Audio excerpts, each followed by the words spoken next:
With that, please welcome author, speaker, and coach Timothy Michael Ricke. Thank you.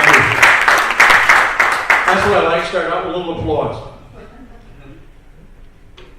80% of new businesses fail in the first to 5 years. And that's the good news. Want to know what the bad news is? That 20% that made it through, 80% of those will fail in the next 5 years. So the result is if 100 businesses starting today, at the end of 10 years, there's going to be 4 left. I want to change that. Good morning. Good morning. How many entrepreneurs do we have out there? Every hand should go up. Even yours did. I'm going to talk about 3 things. One is what's wrong, how is that happening, the problem. 2, I'll tell you my story. And 3, I'll give you a solution, the start of a solution. Are you ready for that? Yep. I can't hear you. Yeah. That's better, okay. The problem is, as Michael Gerber states it in the E-Myth, that most people who start businesses are working in the business all the time. So they never work on the outside. And then there's 7 principles that need to be addressed in there. You need marketing, lead generation, lead closure, marketing, finance, leadership, communication. All of those things are needed, but they never have time, it seems, to work on them. And if they don't, they're in that huge loss area. And where do the entrepreneurs come from? Most people assume that an entrepreneur has all the money and all the resources, and they don't get that till they come here, right? And to start a business. Well, the fact, or the E-Myth as Michael calls it, is that's not the case. It's somebody starting with next to nothing, usually working for somebody in the same industry they want to go into to build their own business. They want the big bucks. The baker wants to own the bakery. The mechanic wants to own the shop, and the chef wants to own the restaurant. And then the fun begins, and the disasters, and the falling apart. They have to get systemized. And the key is the systemization, every last detail. But in order to be an entrepreneur, you darn well better have the vision and the passion, because if you don't, you're going to lose. So there's 3 questions I ask people when I coach them as a business coach. And the first question is, why do you want to do this? Second question is, why do you want that? And the third question is, why do you want that? Because I want to get to the point where I see the passion that's going to drive you to make that business succeed. Because if it's not there, don't do it. And I've had people with such small visions, I know I can't help them. Because the vision's too small. We've got 2 guys here over in a real estate firm, they're going to kick butt. They really are. They're really going to do well. Just talking into this morning. So there's the problem. Now, there is a company out there that produces the same product worldwide. They have a 300% turnover of employees, and it's run by kids. Do you know anybody? Does anybody here know what the name of that company is? What is it? Girl Scouts? No, it's McDonald's. Right? I'm interested when I go to McDonald's, if there's a chance to do it, I'll ask one of the kids that if I could send you to a school to be an entrepreneur and pay you for it, would you go? And they all say yes, and I say, well, you're in it. And they are. It's exactly what it is. I grew up across the street from the very first McDonald's franchise in Des Plaines, Illinois. And I sit on the porch there with my dad, and I said, Dad, what is that place? He says, I think it's going to be a hamburger joint. It's under construction. And I said, and I'll never forget what I said, is, I hope they make it. Well, if you don't know, there's 36,000 McDonald's franchises in the world. And they make a lot of money in real estate. If you haven't seen The Founders, anybody seen The Founder here yet? Oh, see that movie. Great movie. It's so great because I know how true it is because they lived there and saw the movie, and I thought they did a great job of really presenting how well Ray Kroc built that company. So the reason you go to McDonald's is because they make the best burger in the world, right? No. Why do you go to McDonald's then? You go there because you buy the system, not the burger. You know that the fry machine, when I'm doing this backwards, is going to be over here, and the window's over there, the ice cream machine's here, the menus are up there, in every single restaurant that they have. So you want that ability to have the customization of knowing exactly if you're going to McDonald's, you know where to go. You know the coffee's going to be the same everywhere. That's what you have to do to be an entrepreneur. Now, I didn't know this when I started my business. Part two. 1979, 78, I went through a divorce. I was sleeping on the floor in a studio apartment. No bed. You know, you don't stay asleep very long because that concrete through the carpet, you can feel it, and it's a little cold. And I decided I needed to start some kind of business, but I couldn't think of what to do. And then a friend of mine called me from Port Charlotte and said, Tim, would you come down and sing for my wedding? Sure, Lou, I'll come down. So I go to Port Charlotte, and at that time, I was in builder sales. That's the guy that goes out and talks to the builders about putting the appliance in the new house. The disposal, range, the hood, dishwasher. Basically, it's it. Try and sell a package. And I had just secured a contract with Bel Air Homes. Anybody remember Bel Air Homes here? Bel Air Homes was the big builder here. It was $1 million contract. But it was 1980 when I secured it finally. The problem was 1980 interest rates on houses were 17%.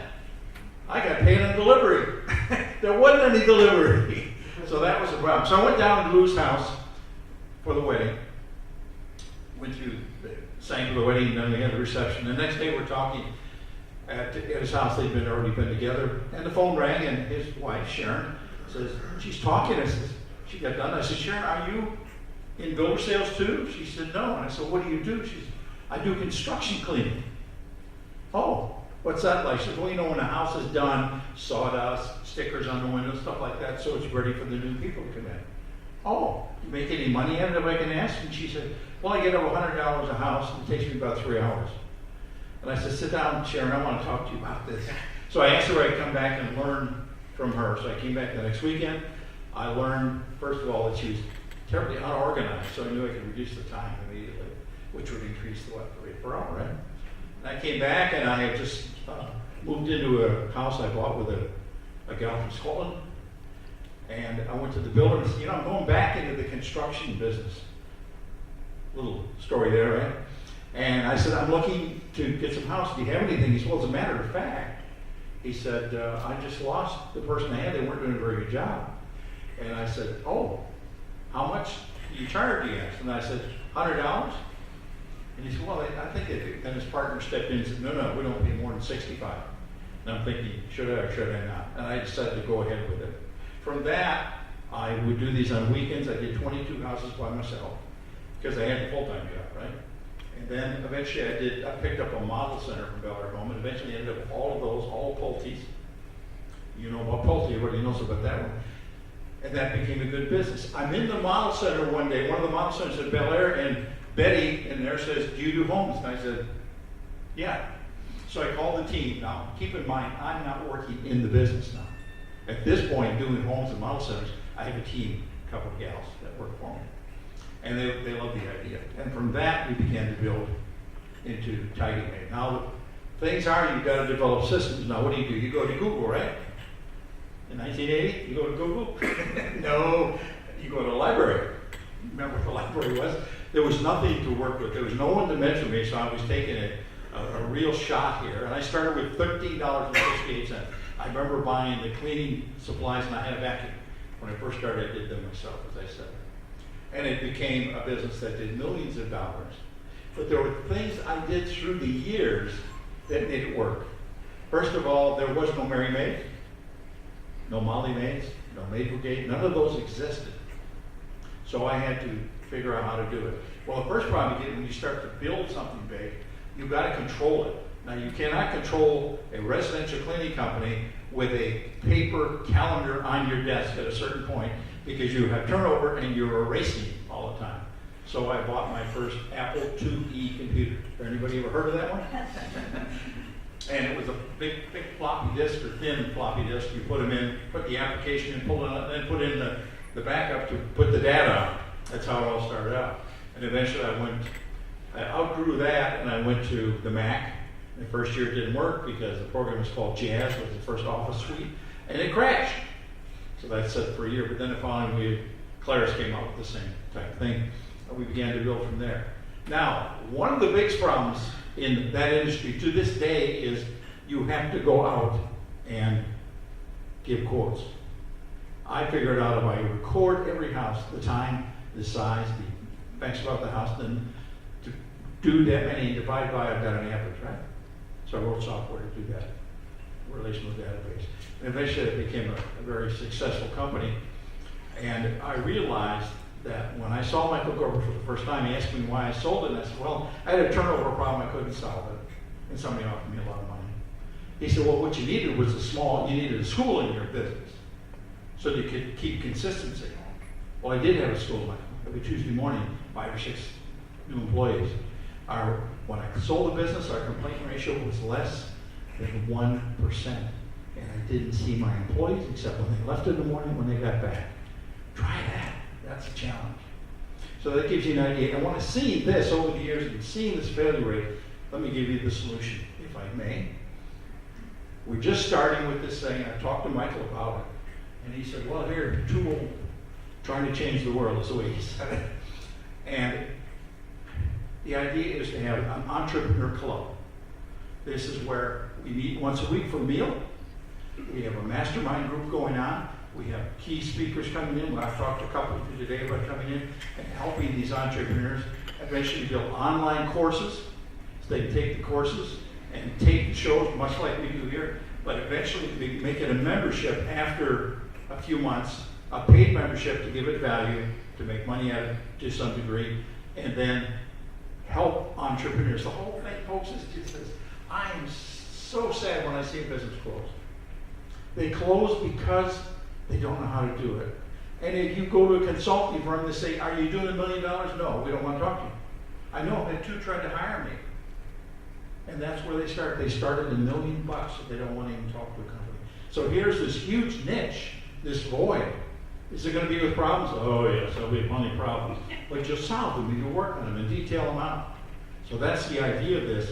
So what I want to do is just spread the word right now and get this going. We're looking at January 1st as the launch time to get this going at a local restaurant. We'll have to find that out. I just set up a basic site for it right now. But that's the idea. But I'd like your feedback on what you think of this concept. Timothy Michael Ricke. Tim, thank you so much for being with us this morning. All right, Q&A from the audience. Tim, we talked earlier when you were talking about, and I wholly agree with everything that you've said here, because that is my number one. That's my mantra with my company, Market Atomy. And I already have the e-learning platform that I've already started. It will beta launch in December, so we can talk more about how we can work together as far as that's concerned. See, that's why I'm here. Yeah.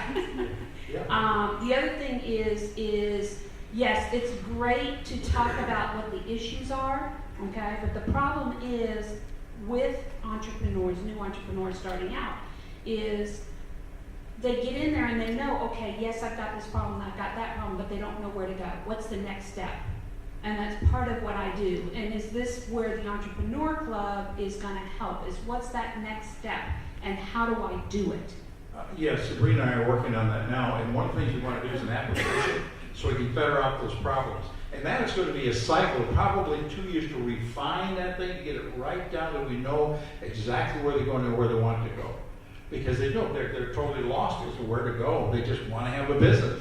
They're only thinking of that there's going to be security in that. Oh boy, 96% failure rate, there's no security there. Right. So yes, we definitely want to address that. Well, and this is something that we could probably work on too, because I already have what's called a business health checklist. Super. Which takes them through That's it. great. So, that's something that we could probably work on together too. Okay. Question over here. Yeah, this is important. This is why we talk about being the most inclusive startup community in the country. It's the helping that makes the difference here. Mm-hmm. Ken, please. So Tim, thank you for sharing. Just a couple questions. One, are you going to be, I know you're targeting existing businesses. Is there an element for a new business coming in? That's yes, we definitely want new business in it, but we want entrepreneurs. We don't want to gander network marketers, because there's a system in place for that. We want people who are starting, but definitely startups, because if you can start them, you can get them off right. And a lot of these things I learned from a company I used to work for years ago. It was called Prudential. Yes. Same as you did. Yeah. Thanks for the plug. Yeah, So additional question is this. When you come in, obviously different businesses have different, realities, whether it's ordering food from the restaurant side, marketing, etc. Are there going to be multiple platforms where you can pick and choose option 2 makes more sense for where I'm at in the process, or is it more, can you help me understand that piece of it? Yes, actually I thought about that a great deal, because when you buy software for accounting, you get to select a business area to start your basis. We want to refine manuals for different industries so that we can fit that problem exactly, whether it's restaurant, whether it's trucking, whether it's retail, wholesale, those things. So that'll be a process we'll go through. This is a very startup, but I do realize those are needed. Service industry, all of those need a separate way to go. You need the basics, and then you get into the details with each of those industries. Okay, no doubt. Thank you for sharing that. Sure. Hey Tim, I think you got a great idea. The need is fantastic out there. One of the things, and I'm in the business too, one of the things that's really important is that when you find, especially a startup, you've got to be able to create a model for what their specific needs are. You and I need to talk, because I've got those models copyrighted around. We've been successful, thank goodness. We've got 7 out of 9 companies that we've started are still in business after 5 years. That runs way against the range. But it's partly what a mentor can do, like yourself can do, and partly what the client wants to hear, because sometimes those two things aren't different. Exactly. The mastermind concept is the right way to go, because it gives you a crowd control rather than just a single voice. And this guy bought a mattress company, so he has something to fall back on. Anyway, next question. Hi Tim, I'm Amy Hunt. We are at Ricke as well, and it's good. I really like it because it's difficult to be an entrepreneur. You always find obstacles in the way, and it's difficult to continue because you're exhausted. At one point, there's always a no at the beginning. We are the first company in Orlando that has a license for money transmitters. So I wanted to ask, is there any way that you're going to offer like a legal advice? Because we had a problem with that. We didn't know where to go, and we're not from Orlando, so it was difficult to find that consultant, but someone that could offer legal advice. Yes, one of the first things I tell entrepreneurs is there's 4 people. You need a coach, you need an attorney, you need a CPA, I'm missing somebody here, and a financial planner. Make sure you have all 4 of those. And people say, well, I can't do that, it costs too much money. No, you hire them as you need them, and they will work with you to eventually build something. So when it comes to the legal aspect, we'll actually have attorneys in different areas come in and talk about how to keep this thing straight. Because if you mess up there, you don't want the IRS. The IRS had me in 3 times. I always won, but it's because of my lack of knowledge at that time. I didn't know how to get around, to get through that, you know. So yeah, we'll definitely address the legal issues through the people who know. And Donald has a question back there. Did you, Don? Sure. Well, you already know I'm pro mastermind. I got 3 of them going on right now. Yeah. And one of the things is at that advisory board table, both the tiers of the CEO post, we have a different law firm there. So right there at the advisory, I'm just confirming, you want to have a mastermind group. And I'm not an industry specific guy per se. Like my tier for tier 2, no, it's not industry specific. That's anyone doing under 2 million. It's okay to have multiple people there. But when you're doing like tier 1, when you're starting to deal with all the bigger companies, yes, one specific law firm, but that firm is doing all the business for everybody on the, we got 30 people at the table, 30 CEOs. Guess what? That firm is now just about everybody's law firm. It benefits them. And my point of saying that is when Tim has a mastermind, you're going to be benefited being that one that's represented on his mastermind. Or if Alan has a mastermind, you'll become the expert at that table. And that becomes the advantage of the industry specific. In networking, I don't believe in it, but in masterminds, I do. So I just wanted to say, yeah, you're definitely on the right track. Well, something else I'd like to point out too, that one of the things that I noticed as a business owner, an entrepreneur, usually you don't have a lot of friends. You're in your business so much, you don't really establish around. Well, the thing is, this is what will help with, because you're older. like-minded people. You're all entrepreneurs. You're going to get along like you wouldn't believe. It's just such a great way to do this, because now, as a coach and a speaker, those come automatically. But when you're in a small business, how many have had that problem? You don't have a lot of friends, right? Because of that. So this is another reason for this. So it isn't just mastermind, that's part of it. The whole thing is to help them get through that failure state and bring them up. And everything, by the way, is, you're not going to talk about this. This is something we'll agree to. We are not a non-compete. Non-disclosure, thank you, audience, yes. A non-disclosure, so that you're comfortable with that. Now, I did that in mastermind groups, right, and non-disclosure. But magic things happen with mastermind groups. We had a guy that had a camera at the races in Daytona.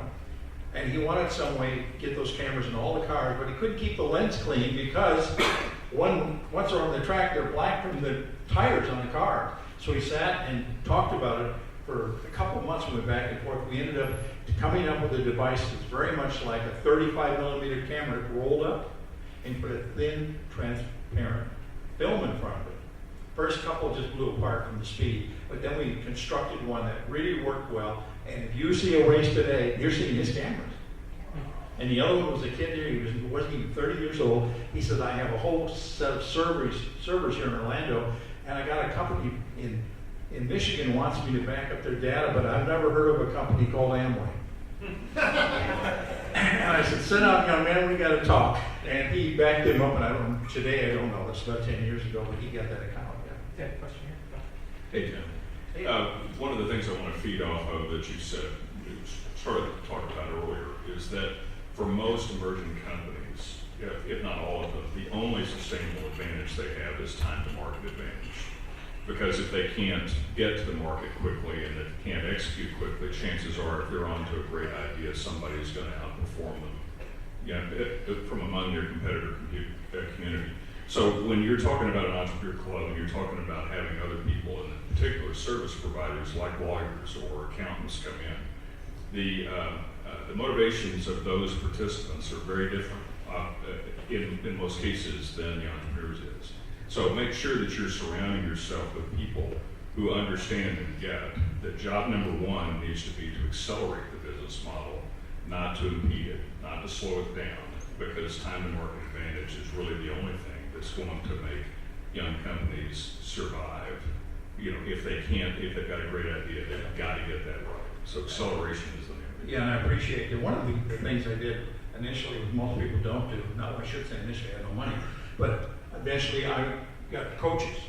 The first one was the Quality College here in Winter Park. How many people have heard of that? Philip Crosby? Nobody's heard of it. He was the guy that got the rockets to leave and go straight up. He was the one that happened, because we had in the early 60s all the problem, we got rockets falling over. Philip Crosby went in and got that.